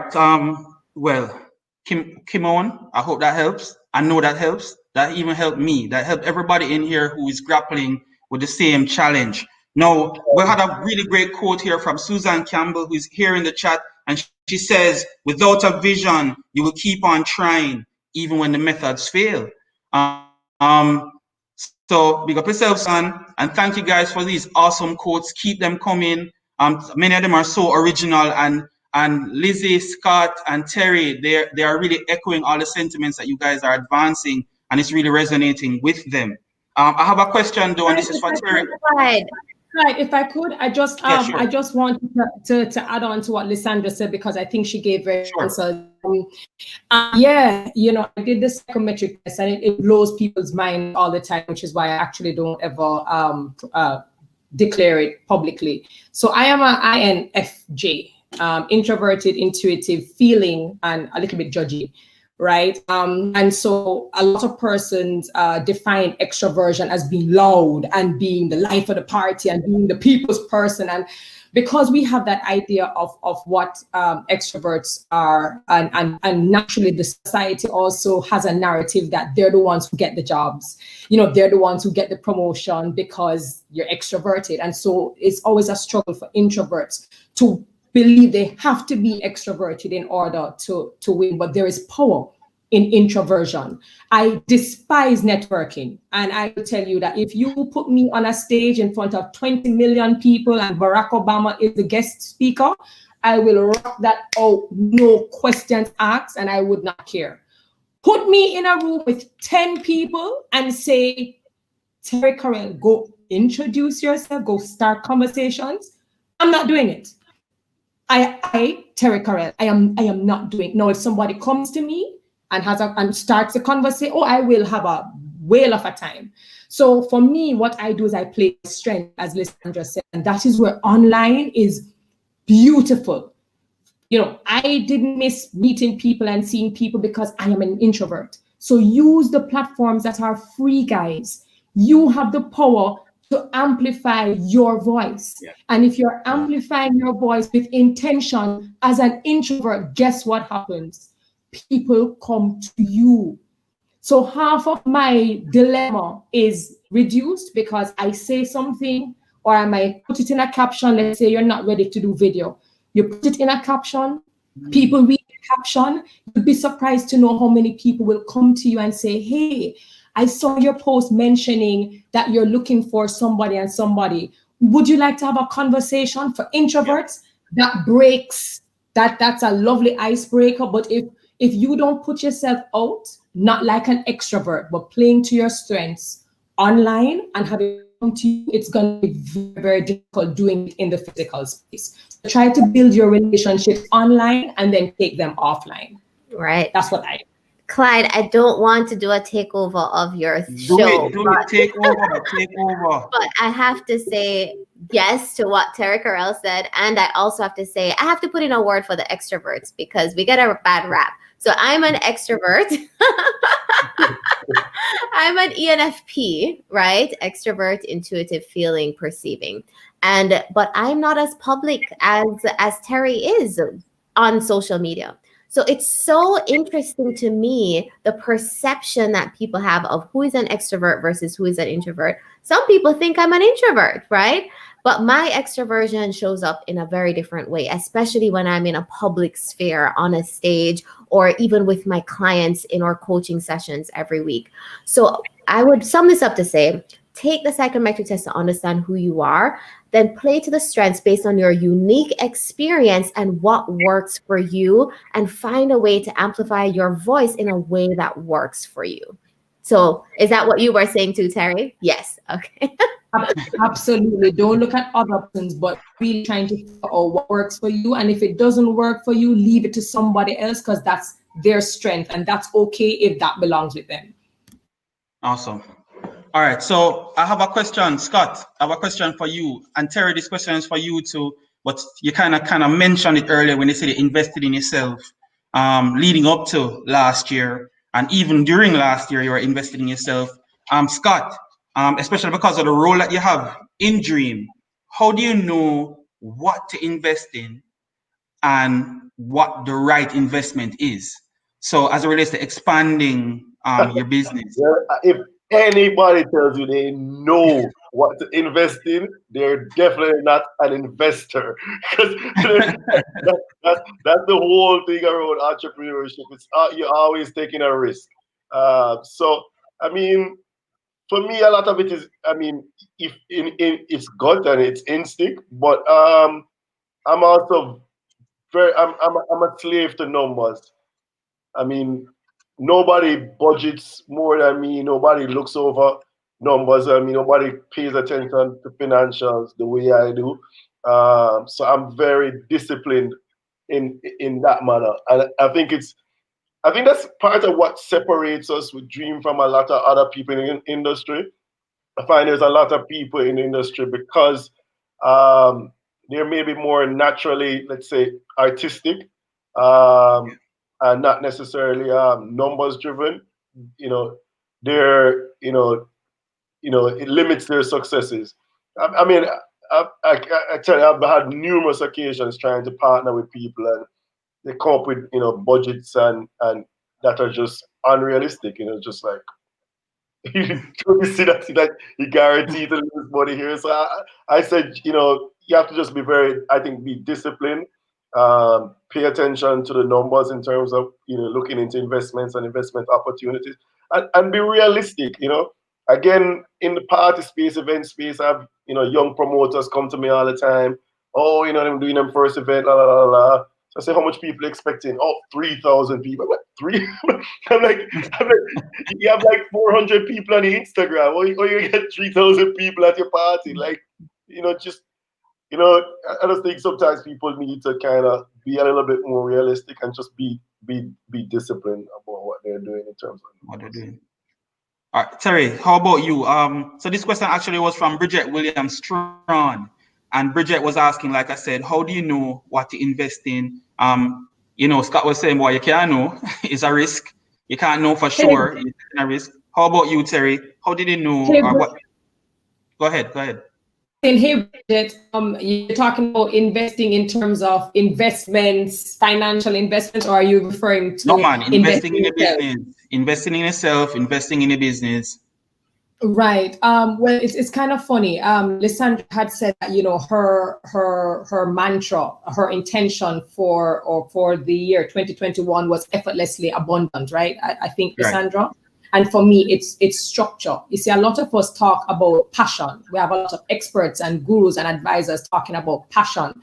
But Scott just said something very important, and it is that you can't just go all gung-ho without actually putting structure. So it's okay to have the passion, and it's okay to have the vision, and it's okay to have the ideas and all of these amazing things. So my word actually for 2021 is structure, because there are still gaps that I know that I must fill. And when I am looking at this structure, it means that I now have to assess the areas that are weak, areas that need to be stopped, because it's only a matter of time before those little holes become huge. So what do? I tell myself, there can only be so many free webinars you can go to and no more. There can be only so many free nuggets that you pick up randomly across social media networks and no more. In order for you to level up, you have to invest in yourself. And that looks very different for different people. For some, it may be doing a $40 course and upscaling to learn search engine optimization. For another person, it may be spending money to create a website because now they need to put their products on their website. The fact of the matter is that you have to assess in your life and in your business where you are struggling and where you cannot afford to just keep on doing things for free. If you need to hire a business coach, hire a business coach. If you're not good at bookkeeping and doing the financials like Scott, that means you need to hire an accountant. And those are the different ways that you're actually investing in yourself and in your business. The freebie thing that we love do, they only work so far and no further. And so I had to look at certain things, got a business coach over here. We were more like an online business coach. And I said, I want to do my website. I don't want you to do it for me. I want you to teach me how to do it. Right. I invested, so now if anything happens, I can do my website and change things without someone helping me. So that's the investment I like to make in myself. And I'm gonna support you on that. Yeah, go ahead, Scott. No, you know, I kind of want to add to that, because I think one very easy and affordable way to invest in yourself is reading. You know, this is I used to be a very avid reader, and over the last few years, you know, I kind of fell off. And I guess one of the blessings of 2020, you know, with a little more time on my hand, I got back into reading. And when I speak to people, you know, who don't read, they always say, "Oh, they don't have time," and I'm like, that's just impossible. I mean, I'm like, you don't ever watch TV? I'm like, the same time that you watching, you know, binge watching a series on Netflix on a Saturday, you could literally, you could have read a book on that same day, you know? And I think that's one of the things that I've kind of gotten back into, and I think it's added so much value to my life. And it doesn't have to be business books, it doesn't have to be motivational books, even fiction. Like I've been reading a variety of stuff, from, you know, business stuff, biographies to fiction, and it's really added a lot of value back into my life. You feel smarter. Honestly, like I feel a lot smarter. The fact that I've just been reading a lot again over the last few months, and you know, I mean, to be honest, I felt a little cute when people used to ask me, "Oh, what have you read recently?" And I was like, "Nothing." I don't know. It doesn't seem very smart to not be reading. And I said, all of us have time. Yeah. The time that you spend Instagram and Facebook, and you know, the time you spend watching TV, you could be reading a book. You know, and you don't have to read a book a day. Read a chapter. You know, every other day, something. But just that's what I said. That's a very affordable way to add some value to your life and to learn something. Lizzie, you're gonna say something? Yeah, just a small comment on this point of where do you invest in yourself, right? So once you analyze your strengths, the next step is to analyze the gaps that you have in your strengths. So when I did that, I found that I was very strategic, but I had never sold to a direct to customers ever in my life before leaving the Branson Center. So that's where I invested, and I spent a considerable amount of my investment getting a sales coach to help me, to teach me, just like Terri-Karelle said, teach me how to build a sales funnel so that I can do it myself after that. And I'll be very open, we spent about 10,000 US dollars on sales coaches over a 6-month period who helped to build and iterate. It's not just build it and left it. You can't just build something and leave it. It was the iteration, the optimization, the ads optimization, throw everything away, start from scratch again and again and again until it actually worked. That's what that money did for us. So this year, my confidence in sales is through the roof because I really put in the work and the money to do it last year. And it was quite expensive, but it was worth it. Yeah. Okay. I have another question. We have literally a little over half an hour left, guys. Remember, keep dropping your comments in the comment section, dropping your questions there, dropping your statements there. Again, we have some people in this session, not just as panelists, but the persons attending. You are our panelists too, and I'm getting some information here. Rosetta Service, she says, networking is basically connecting with individuals with whom you share common interests, persons who can assist you with getting to where you desire to be. Always connect with persons that you can learn from and people who challenge you, push you, chuck you out of your comfort zone. Mel Mackenzie says again, for my fellow introvert, she recommends a book, and the book is called Quiet: The Power of Introverts in a World That Can't Stop Talking. Quiet: The Power of Introverts in a World That Can't Stop Talking. Mel, we need to give you a job here to come and work with us. That book is by Susan Cain, and Mel says it's really good. So for everybody who kind of struggling with being introverted, you know, you're the type of person who somebody sees, if you see somebody before they see you, they won't see you because you dodge them or look away. So read that book and maybe it can, you know, upscale you. Shauna, I want to big up Shauna. That book, I actually read that book for obvious reasons, and it is actually a very good book. You know, one of the struggles that we have, Terri, is that when you said that, when you know who you are, Lizzie, Terri, Scott, you're an introvert, right? And you know who you are, you know what you are, but then everybody's telling you that you're not that. You are extremely shy. I am an introvert also, but I am the son of a pastor and a principal, so I was not allowed to be introverted at all. You know, one to your boy, talk up, raise your voice, you know what I mean? So, but that's the thing, but you have to own who you are and then tackle who you are to achieve what you want. And that point that you made about Branson, Lizzie, saying that he actually is introverted, but he has to wear a persona because his company needs it. Scott can't hide. Scott, at no point you can hide. You can't afford to be supremely quiet for 365 days. No, you have to be who you are for your business. And guys, it's the same for you too. There's a really cool question though that somebody asked. Let me just bring it up real quickly. And the question is, what happens if your personality is too big? And before you answer that question, I want to big up Shauna Jackson. Shauna, I have a prize for you from M10. It's a certificate to go to M10 to have some food. We will contact you. We have your details because you're here with us. So we have your email address. We'll email you. But Shauna Jackson, you've been amazing in the chat, dropping some nuggets in there. We love you, and we're going to be giving you something from M10. So I throw the question to all three of you. What happens if your personality is too big? And the reason I ask that is, Scott, you have to deal with big personalities. You mentioned it earlier. Working with a group of men. It happens with everyone, but work with a group of men. Maybe some of them are alpha male. Some of them have huge personalities. You have to learn how to balance that. Go again. They're all alpha males. They're all alpha male, right? All alpha male. All huge egos.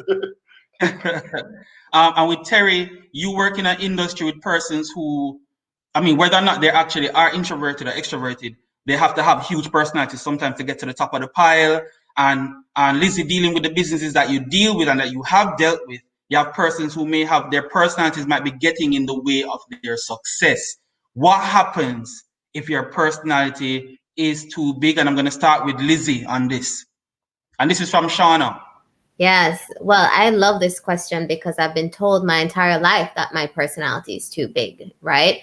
I am petite, little woman, and people expect someone who is small to be quiet and act a certain way, be very feminine, receiving energy. And actually, if you've ever sat across from me in a boardroom, you know that is not my energy all the time. I'm actually quite tough in a boardroom. I am quite rebellious, I can be, because I love freedom is my core value amongst all other values. Freedom is the top for me. And so that means freedom of thought. And when you come up against a big ego, so a big masculine ego, to Scott's point, right? They often don't understand a woman who has strong opinions and who is very well educated and has no fear stating what those opinions are, no matter who else is in the room and who is across the table. So that, for me, actually has been a question from high school. You're too big, you raise your hand too much, you're too bossy, you're too this, you're too that. Why do we tell our women especially that you're too much? So I actually am very against this notion of having too big a personality. You're telling someone either that they're too much or they're not enough. And it's something I feel very passionate about, that we need to remove this from our language in this country especially. But that being said, I think mindfulness and awareness of who we are is top of everything. And how we interact with other people is very important, and tweaking our interactions to be more effective to get the results that we want for ourselves is something that we should be very mindful of. So step one is just awareness. It's not just this is who I am and this is who I am at all the times and screw everyone else, right? I'm not advocating for that. I am saying, yes, I have a strong personality, but I want to be a better listener, and I've learned to be a better listener, and I've learned to listen to myself and observe myself in different situations and tweak that how I show up in order to be more effective. Awesome. All right, I'm gonna go. Terri, let me throw this to you. What happens when your personality is too big?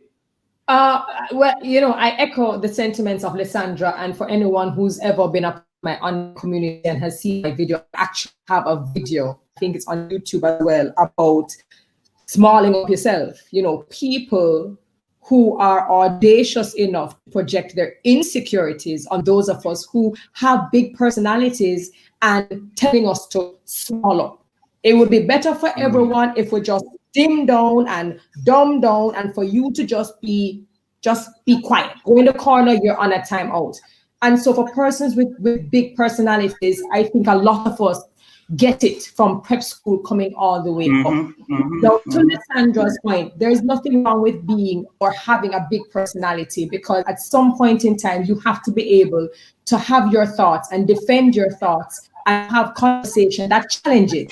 And there's some of us who are dissidents, and in this world and society, we need people who are the rebels and the dissidents with the large personalities. But if there's one word I want all of us, or well, it's a double-barrel word, for us to remember, is self-edit. Self-edit. Self-edit is my number one favorite word in the English dictionary, along with boundaries. Self-editing is extremely important, and it goes back to what Lisandra is saying. A lot of us like to tell people, this is my personality, this is who I am, I accept myself, and you have to do so as well. The world does not revolve around you or me, right? And the world is not here to cater to us at all times. So what we have to be able to do is self-edit. It simply means that you're not changing who you are to your core, but it means that you have to be conscious and conscientious of the rooms you're in. And even me with a big personality, I know when to be silent. I know when my effectiveness lies in being silent, reading the room and understanding that even if I have a big personality, I may not be able to offer value right now. Therefore, the best thing for me is to sit back, observe, listen, and then offer. It also means that you have to understand if I am in an audience or if I'm serving as a host for an audience that is corporate versus an audience that is grassroots, I switch how my personality communicates by not changing who I am, but understanding you have to communicate differently. So you have to understand, are you over talking? Are you obnoxious? These are things that are also associated with people who have big personalities. So you have to be able to identify areas that might be offensive, that might be turnoffs, and dial it down where you need to. And of course, turn it up where you have to without changing to the core who you are. Awesome. Scott, I'm really curious to hear how you deal with that. As I said, being a leader in a company, any company, but a company where persons have pretty much very lateral, you know what I mean? You guys are pretty equal in the shares that you have and everything. How do you balance that with your own personality? Can your personality be too big? And how do you deal with it? Great help this from Lizzie and Terry. Yeah, I don't think your personality can be too big, and I think it's important that Awesome. again, to reiterate that if people are telling you that, that's as Terry said, that's their own insecurities. But again, similarly, you can be confident, you can be audacious, but don't be arrogant, don't be obnoxious. And I think that's just a line that you have to draw sometimes. And again, you can be confident, you can be audacious, you can have a big personality, but again, there's time and place. So there are situations where it's more important to sit back and listen, and it doesn't take away from your confidence. Doesn't make people think that you're not confident or you're not smart because you sit and listen. Actually, you might think you're a bit smarter than just talking all the time. Sometimes you do have to listen, but again, nothing wrong with having a big personality. Again, as a father of daughters, I think is even more important for women to be confident and be strong because they're facing a lot more than we are as men. There's more people trying to hold you down. So I think it's very important that or women in particular feel confident, feel powerful, and don't let anybody tell you that your personality is too big. Shauna, that was for you, that question, and I could feel in that question that you were grappling with that. So big up yourself, Shauna. I also want to big up everybody who is attending here with us. Thank you for spending your Saturday morning with us thus far. We really want you to hang out with us for the rest of the day. And I just want to big up some people. Beverly Jarrett, she says, awesome panel. This session, and I want you to listen carefully. Beverly says, this session is like a good bowl of Jamaican Saturday soup. Let's not call it Saturday, let's call it Saturday. Saturday soup. Thanks, JMMB. And we're going to give you an Adam and Eve spa cert for that, Beverly, because I could work with a thick bowl of red pea soup right now, full of food from my grandmother. So thank you, Bev. And guys, you can get your cup of soup when you finish. You can get it from us because I can't give it through the screen. But you can go get your bowl of soup, and hopefully you can actually cook and go boil up some soup for yourself. Not true. And the next person is, I think this is Janet Campbell. Is it Janet Campbell? Janet Campbell. And she says, check out JMMB's YouTube channel. Thank you so much. Thank you so much, Janet, for acknowledging us. I will send a shirt to you. I am kidding. I will not send a shirt to you. But she says to check out JMMB's YouTube channel. It has a great series on finance, investments, wealth building, etc. And because you did that, and maybe you don't have any red pea soup this morning, we're going to give you something to go to M10. Oh, and today's soup day. I'm being told today's soup day at M10. So you can go to M10 and get your soup, right? And tell them say you want no food tonight. You hear I'm gonna eat it, think about us. So thank you so much, Janet and Beverly. It's awesome. I have one more question for you guys before I ask you for your nuggets, your party nuggets that you're going to give to everybody here. We love you guys so much. You've been awesome. But I have another question. A really simple question that came from Brandon Douglas. It's really easy to answer, but I think it's really important to point out something. So his question is from Brandon is, which comes first, vision or resources?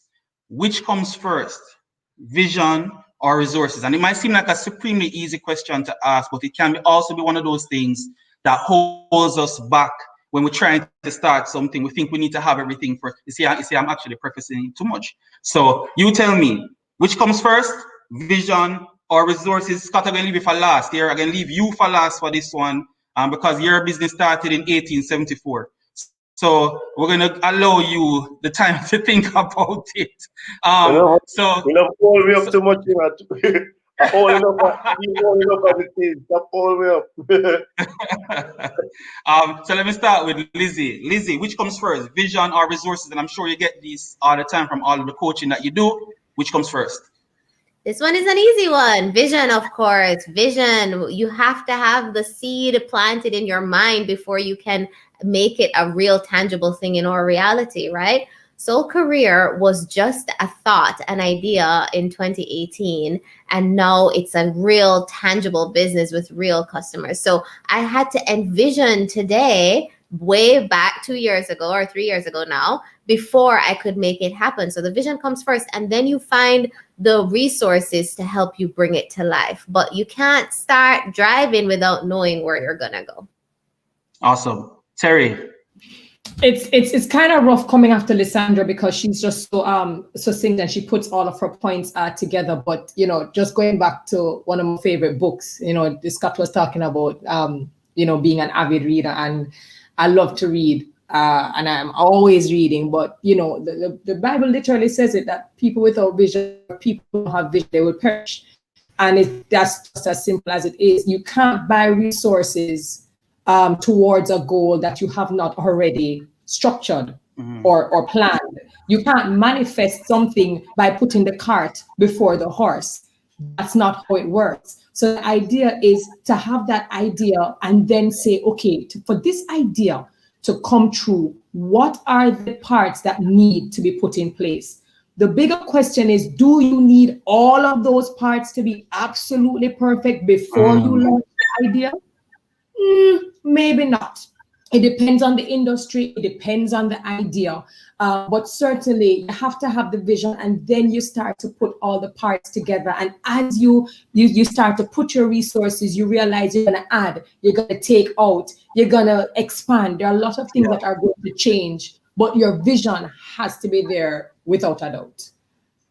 All right, Scott. Obviously, you had all the resources at the beginning. You had everything set already. Everything did set. Everything did good.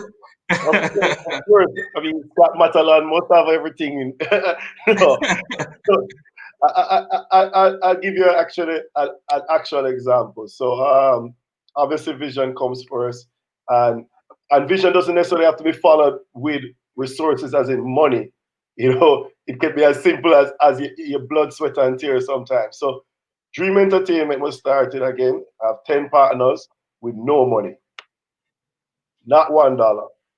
Didn't put in $1 day one, didn't put in $1 a year later, nothing like that. We had a common vision about building this event, Dream Weekend in Negril. And the resources which we had at the time was our hard work and already a good name in the entertainment business. So we were able to conceptualize the event and go to market selling tickets for the event before we even spent $1. So we actually funded Dream Entertainment with our patrons' money, essentially. So again, and I say, and again, you could have, for the person who asked the question, just flip it the other way. I mean, if you have resources and have no vision, where is that going to get you? Yeah. So that's a simple way to look at it. If you have the resources and no vision, and there are lots of people like that out there in the world, and sometimes the key is about connecting those people. So you might be the one with of ideas. You have lots of people with a ton of money sitting on with no idea what to do with their money. So it might be about just connecting your vision with somebody else's resources. Awesome. All right. So we're into the very last segment for the morning session, guys. You are at the fireside with us. We're kind of lighting up your passion for you. Just in case you're unsure, just in case you have doubts, just in case you're doubting yourself, you're afraid, you feel the personality too big, you feel the personality too small, you feel like you don't have any resources, even if you feel like you don't have a vision, we lighten that. And I want you to hang out with us for the rest of the day. We're going to continue to ignite that passion and that vision throughout the rest of Elevate 3.0. Keep posting on your social media, guys. Hashtag JMMB Elevate, hashtag JMMB Goal Getter, and connect with each other. Don't just connect with us, but connect with each other and use the app. Use the app to its fullest. It can integrate your LinkedIn account on this app that you're using now, so you can connect with other persons in this session. This might be the genesis of some collaborations that can take your business to the next level. So, start the connection now. Fix up your LinkedIn, man. Put your LinkedIn link in your profile bio. Now, guys, I also want to big up John Arnold, the man with 2 first names, and I'm sure one of them is his last name. He's in the comment section here, and he's really engaged. We want to big you up, John. We love you. And we have a Brescia leather mask. I've never seen it before, but it sounds well bossy. So congratulations, John. We will link up with you and get you your Brescia leather mask. Now, guys, as you leave us, we want you to give your final nugget to our attendees, the persons who are here, the persons who are hanging out with us this morning. Your last nugget as it pertains to pivoting in 2021 and pursuing your passion. That mismatch there. So following your passion, and say Lizzie shaking her head like, yeah, man, that is destruction for me. I'm going to destroy that.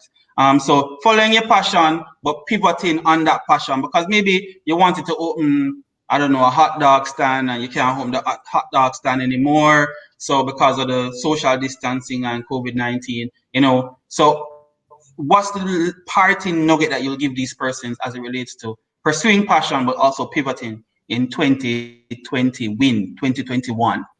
So let me start with Scott. Just for me, it's mostly about kind of reiterating stuff that I would have said already. I think, despite how difficult things may seem, there's still opportunities out there. But you have to look to where the opportunities are.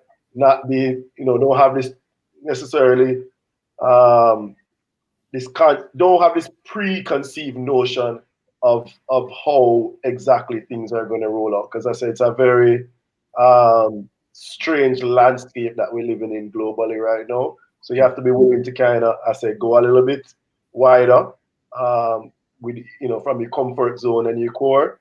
But don't lose focus of the core, because that's what you want to hang on to ultimately and long term. But in the short term, you might have to look a little wider. And I said, don't be afraid to communicate. I said, even just being on this forum has been helpful to me, to hear, women that I think are like incredibly successful and smart, like Terri-Karelle and Lisandra, talk about, dealing with their own anxieties and their own fears. Makes me feel a little bit better that I'm not the only one that's feeling that anxiety. So, communicate with people and be willing to collaborate, because right now, I think more than ever, people are open to collaboration. People are realizing that we need to lean on each other. We need to talk to each other. We need to work together. So that's my way forward for 2021. I think for a lot of you, that can be your way forward too. Awesome. Thank you so much, Scott. Lizzie. Yeah, love that, Scott. For me, it is, if you're thinking about some kind of pivot in 2021, whether it's a career pivot or a pivot into entrepreneurship, the number one thing you need to think about is what is your honest, true appetite for risk? Because your relationship to risk is what is going to drive your decisions and the actions that you take. So if you are someone who values predictability, stability, steady, stable income, nurturing environment with a strong team. Full-time entrepreneurship is not for you if those are your top value things, right? Especially if you have a mortgage, a family to take care of, etc. Because that life comes with a lot of uncertainty, and you have to have the tolerance for uncertainty to be able to push through. However, and if you are in that category, I would recommend keeping your business as a side hustle. Of course, explore business, explore entrepreneurship, keep it as a side hustle until it is earning enough that you can now feel comfortable that it's going to give you that stability and predictability that you value. However, if your core values are freedom and self-expression, then I say go for it, but put a structure and a system in place for your business. Number one, plan it out first. Terri made a great point on that. Planning is a big part of my life. But number two, put a system in place for managing the emotions that come with it, because that emotional journey of an entrepreneur is real, and they don't teach that in business school. So for me, it's breathing, yoga, and affirmations help me a lot to manage that.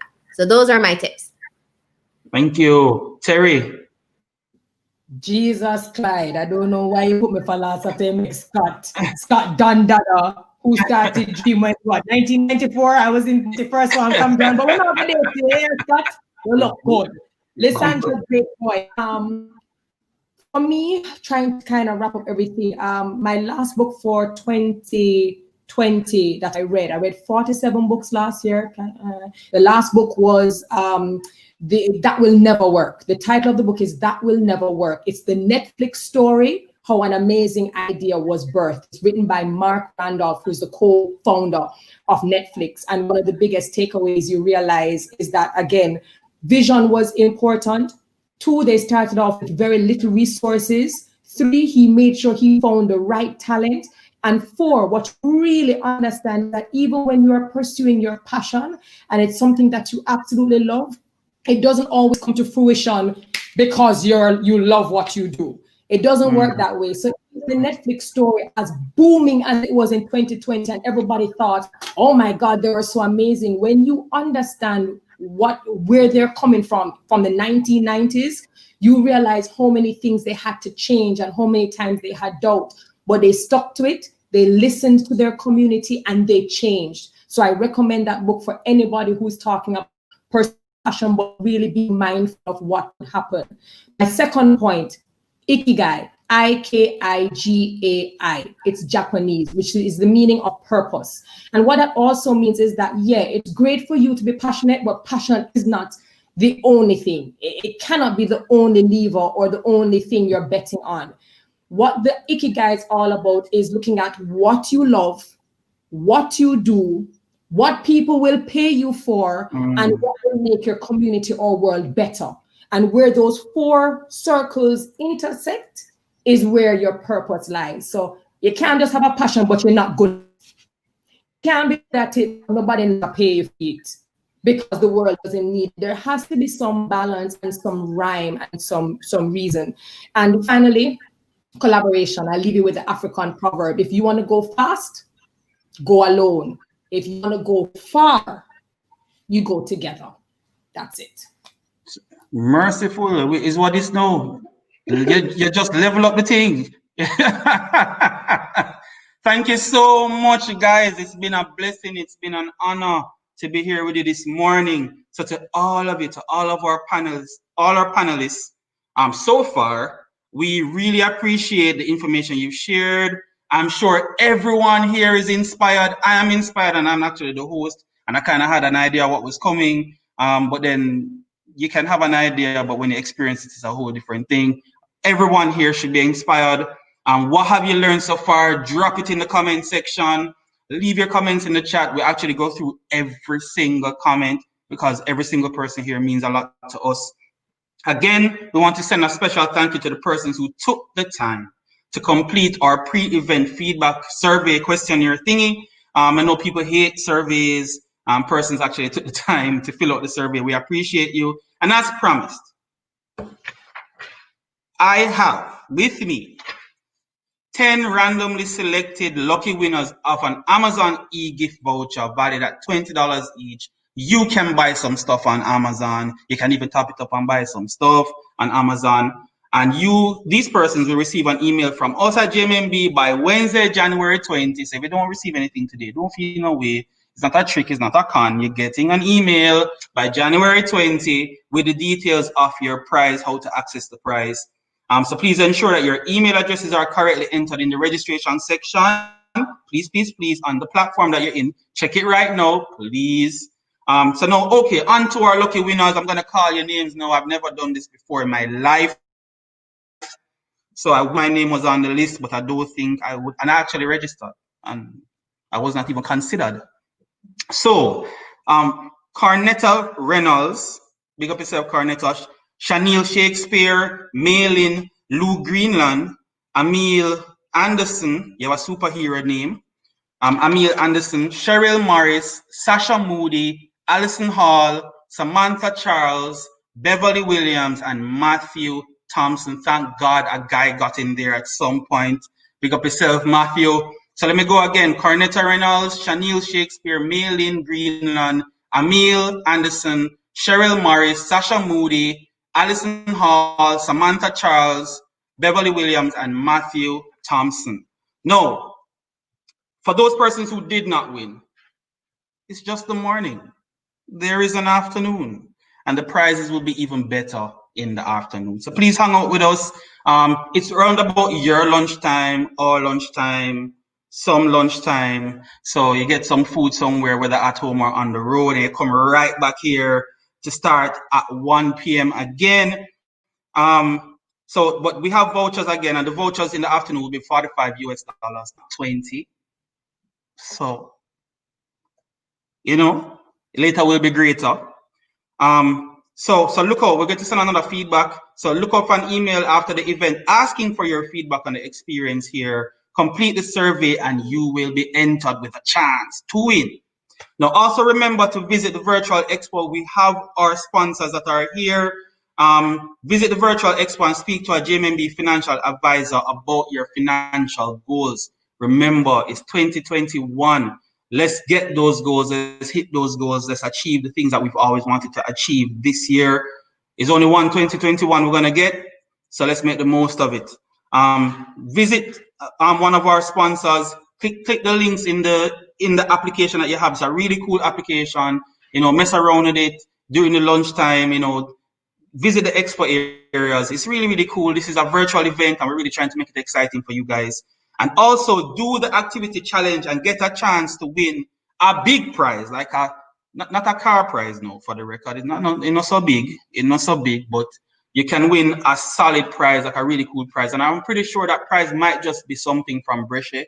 I won't say what it is, but it's something pretty awesome. People love Brescia. I want something from Brescia, but I would have to mortgage my house to get it. And I really like that house. So it was fun hanging out with you guys. Thank you, Terry. Thank you, Lizzie. Thank you, Scott. Thanks to everybody attending here. I love you all. Have a great 2021. I will be here. You can connect with me too. I'm actually registered as an attendee. My LinkedIn stuff is there, so you can link up with me too. Who knows? Love you guys and have a great lunch. Drink some soup and think of us. Travel safely, Scott. Thank you, guys. Thank you, JMMB. Bye, Lizzie. Bye. Bye. At 1 o'clock, guys. See you at 1 o'clock. Cool.